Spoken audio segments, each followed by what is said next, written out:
O que aconteceu, irmão Reginaldo? Eu fiz um propósito no dia 25 de agosto, aqui na igreja, de R$25. Deus me ajudasse a comprar uma máquina de inspeção de muito caro, que eu preciso comprar. Nem prazo, nem crédito.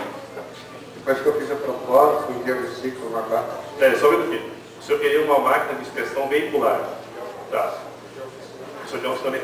O senhor não tinha nem dinheiro e nem crédito. Cheque não tem dinheiro. Tá. No dia 30, às 6 horas, na segunda-feira, no dia 30, às 6 horas da tarde, a vendedora ligou na minha oficina e eles tinham uma máquina para mim. E eu já forneci a máquina, dividi a entrada e aceitaram o cheque, sem dinheiro, sem nada. Eu estou trabalhando com a máquina. Olha, foi um voto que ele fez aqui de R$25, não foi? Olha só, irmão.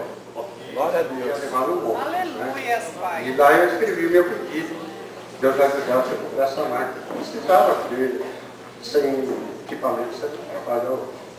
Fez o voto dia 25, dia 30 recebeu. No dia 30, a menina, a vendedora me ligou.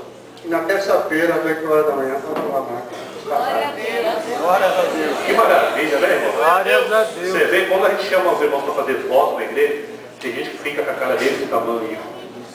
Não tem noção do que é você abrir a sua mão e semear na obra de Deus, porque quando você faz para Deus, Deus faz para você. Aleluia! Você sabia disso? É uma terra, você é uma semente, você semeia, Deus abençoe. Deus abençoe, Senhor, viu?